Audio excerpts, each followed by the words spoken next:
The UFL 2025 Conference Championship games are all set after just a couple hours since the Arlington Renegades and DC Defenders concluded in what was crazily a very questionable ending. Renegades always set themselves up to fail in the end, somehow, some way. I feel like, again, being a Titans fan, I know a lot about this. But anyways, I will say right off the bat, I want to kind of throw a message out there to everybody. I'm feeling quite a little bit better, not the exact best, but I wanted to jump on here to announce, obviously we know the conference championship games are set, as you can see to the left of me here, but I wanted to kind of address, basically the thing is, like, the league is getting a lot of hate right now. I know over the weekend, since I posted that I was not going to be doing the video on Friday, and any video that I had last week apparently got, like, bombarded with spam accounts posting. I don't know if they're bots or whatever the case may be, but it was just attack on the league after attack after attack, and it was just stupidity. Like, you could tell half of these were bots. So clearly, you know, the thing is, that's not what this channel is about. We've talked about that. We have a solid, good fan base that wants the league to succeed. Yes, we can give it criticism all we want, and that's exactly what we have done with the situation that we talked about earlier this week with the conference championship games and their locations. Well, now that we've got the clear-cut 4 teams that will be in the UFL playoffs this year, we do know where those locations will be, and it's just as we talked about this past week, where no matter what, it would be most likely in Birmingham, and the other game would be in St. Louis. Now, of course, as of Week 8, we don't truly know where exactly the standings will fall and who will actually be home and who will be away. If anything, hopefully, for the sake of the UFL, it just falls in the place that Birmingham and St. Louis are the home teams, because at this point, it really doesn't matter. Let's all agree it does not matter at this point who is designated home and away. I know that could technically give a little bit of an advantage because of the, like, who decides to take the ball first, who takes the ball after halftime. Those are the only critical points of why that would matter, and I do get that to an extent. But the league right now is completely under attack. If you go under any social media platforms, X, Reddit, whatever the case may be, it's just everybody complaining, making fun of the league because of the fact that they can't even get the conference championship winners in their homes, which we still don't know who those are yet, and having to play in the away team or potentially the number 2 seed team home. And I get it. I truly do. But at this very moment, the league needs all of our help possible. We don't need this Bush League type narrative that continues to be pushed around. Again, I had to mute a lot of people on YouTube the last couple days and everything because of how just disgusting people are with the overall perspective of the game and whatnot, with how, they're low budget, they can't even secure their own homes, which, again, we've talked about this, and we talked about it earlier this week, that, you know, they're second or they're third or fourth on the list of some of these venues. And quite frankly, we do know now, courtesy of someone in the comments on that video, that Michigan actually has Kendrick Lamar concert, I believe, on like 2 days. I think it's the Tuesday after the conference championships. And quite frankly, they have rented out Ford Field for multiple days prior to that to build up the set, the concert stage, and all that type of stuff. This is pretty standard situation that goes into planning concerts and things like that, especially one of the magnitude of a stadium concert series. I know, for an instant, if you listen to country music, Kenny Chesney is a huge artist that goes and does stadium tours. I know Denver Broncos Stadium during the summer is rented at least a week in advance throughout the entire week to build that stage and get it ready to go for the concert. This is the exact same scenario. And quite frankly, from my understanding of what I've read more into and done research about the Kendrick Lamar tour or whatnot, stadium tour that was officially announced after the Super Bowl, that these negotiations and contracts were put in place last summer when the UFL originally contacted Ford Field and Audi Field to, hey, we want these dates for our conference championship games. We've kind of moved forward with the March into June schedule, and Ford Field told them they couldn't guarantee anything. They couldn't even put a reserve on it because they had information at that point from Kendrick Lamar's camp that essentially they were going to be holding a concert during that week and they would need the venue that week. So it is what it is. I mean, quite frankly, I get it. The stadium is obviously, and the city is going to take Kendrick Lamar over the Michigan Panthers and Birmingham Stallions. It sucks, but that's where we're at with the UFL right now, and that's where we're at spring football.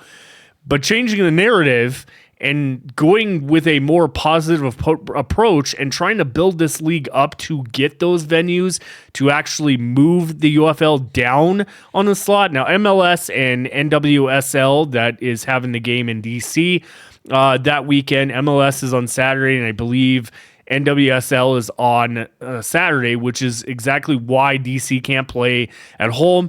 A lot of people have said, well, they should have just scheduled the game for Friday night then. And, well, they can't do that either because of the fact that MLS requires that nobody play on that field at least 24 to 48 hours prior to them actually playing.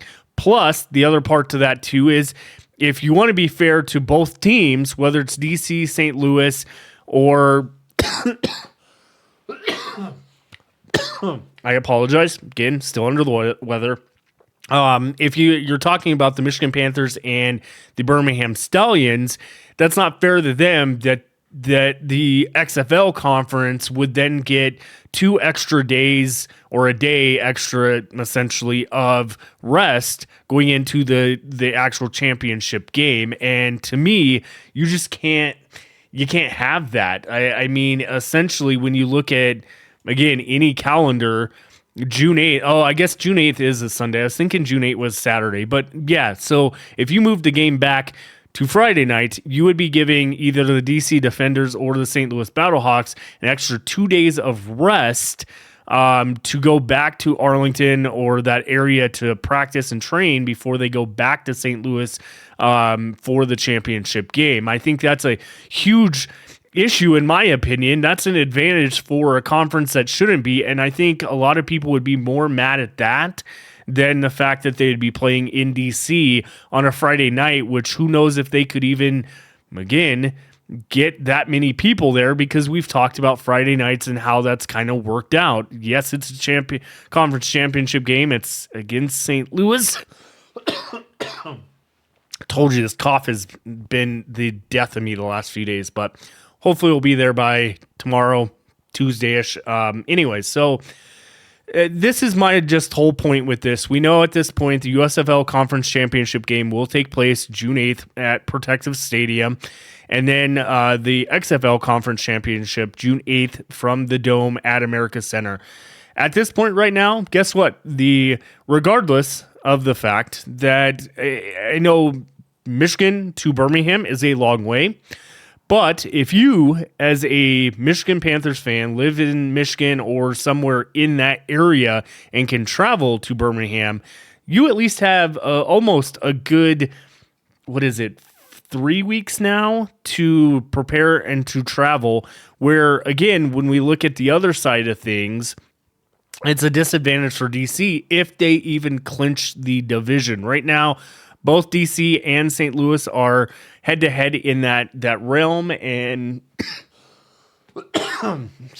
excuse me. But when we look at the remaining schedule, Week 9, Battlehawks face San Antonio. That's going to be a tough battle. That'll be in St. Louis, obviously. DC is facing Houston. That could be another give or take, easy win if need be. Because again, I mean, these teams are going to be playing their hearts out with Memphis, any of these teams that didn't make it, the four that didn't. But then, of course, you have in DC, May 30th, on a Friday night, you have the St. Louis Battlehawks and the DC Defenders. That game right there, most likely, depending on next week, will determine who gets that home field advantage, who doesn't. No matter what the case be, I know DC Defender fans travel. I saw it in 2023 when they traveled to San Antonio for the XFL championship game. I met a lot of them, awesome people. And, you know, to be honest, regardless of who gets the win, who doesn't, who gets home advantage here, St. Louis is going to show up for their team. And quite frankly, I hope that this becomes one of the biggest conference championship attendance that we see. Again, I apologize. That we see in this league. And then if somehow they beat DC, which is going to be hard, we know that DC looks amazing. Defense, not so much today with how they played Arlington, but I mean, they did get that pick at the end there to secure the win.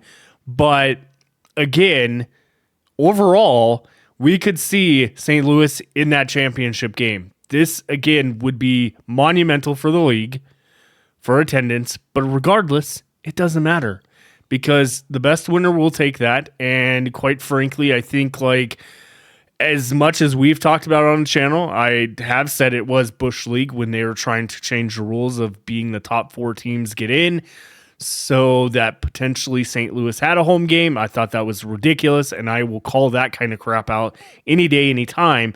But here we are after week 8, and this is where we're at. We are at the point where it has been announced that St. Louis will be the home. I can't wait. I think that crowd will be electric. A little more so than last year, I think. I think this year is that year, and despite the fact we've seen attendance has been down in St. Louis for many factors, I mean, I definitely want to like take the time and everything to say that my thoughts are with everybody in St. Louis.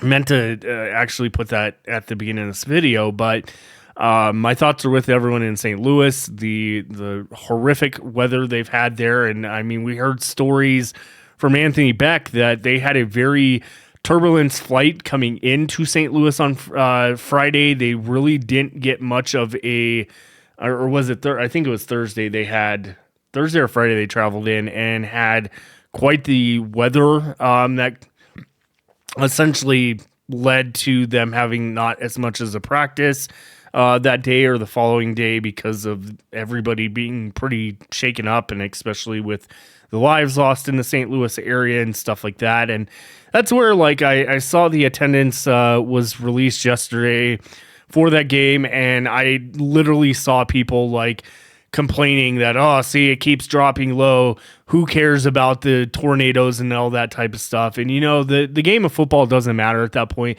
The attendance definitely is like the last on the list thing to even care about. And if you are more worried about attendance than people's lives and people that could have lost their homes, family members, things like that, and oh, the attendance is low, you are a new kind of low piece of shit. Let me tell you right off the bat, I will call you a piece of shit because at this point, who cares about the attendance? It's more the fact that thankfully the players were okay. Thankfully for a lot of people are okay, but there were lives lost and a lot of people are basically starting from scratch with their lives because of this tornado and weather that swept through the downtown St. Louis area. There was just a couple, like from what I understood from the map, that the Dome at America Center almost got hit as well. So we were all very fortunate that they were able to play, and just how many people did show up to show their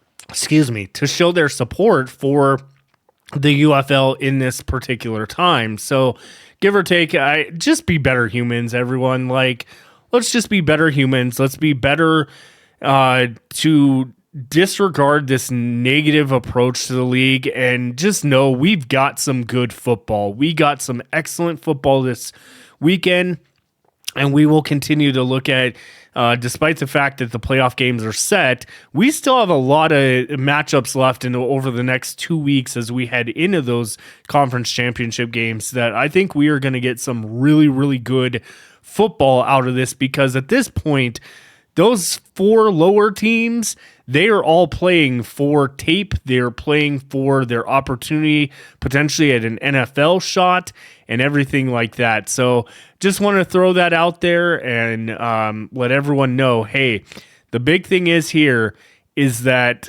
we come together as a community for this league, and we just hype the league up as much as we can and support them over the next 2 weeks, despite the fact that playoffs have already been set. And it doesn't matter at this point, quite frankly, who wins those divisions, because we've got our locations, and that's just what it's going to be. Hopefully down the road, we don't come across this again.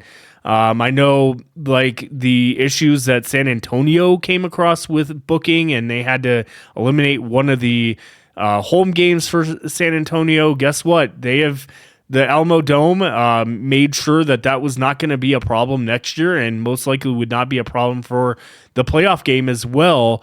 So that's hope. That's showing that, hey, you're down on the totem pole, but we're going to make sure not only the city comes around to the team and everything like that, but we're going to make sure that you have 5 home games and have that playoff game reserved as well. We'll only see if the schedule changes. I do have some questions on that we'll talk about more after the season and things like that.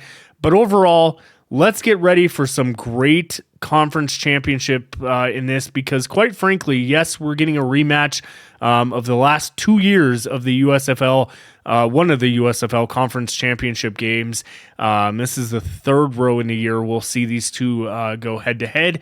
But in that realm, also keep in mind that the DC Defenders and the St. Louis Battlehawks, this is quite a hell of a rivalry, and I think this will be an excellent game, and we'll see a little bit of, I think, as we saw in 2023 with the Arlington Renegades and the Houston Roughnecks, when they knew they had to play each other and they were playing that final week, we didn't even see the same teams. So that's something to kind of keep in mind, is they're not going to expose their game in week 10. I wouldn't be surprised if Max Duggan does not even play in week 10 at this point, just because of that factor. I think that all hands will be kind of off the deck at that one, and they're going to kind of play it by ear and then really show their cards in that playoff game. But we'll keep an eye on that. We'll talk more about that as time goes on. But we will see you tomorrow for how and where to watch week 9 of the UFL. And then Tuesday, stay tuned and make sure you hit the subscribe button below, hit the like button, because on Tuesday, we are going to be going over full attendance and TV ratings as normal. We'll be talking those attendance numbers that came out, some very low, some decent, but we'll talk about it. So we'll see you on the flip side. Have a great one, everyone.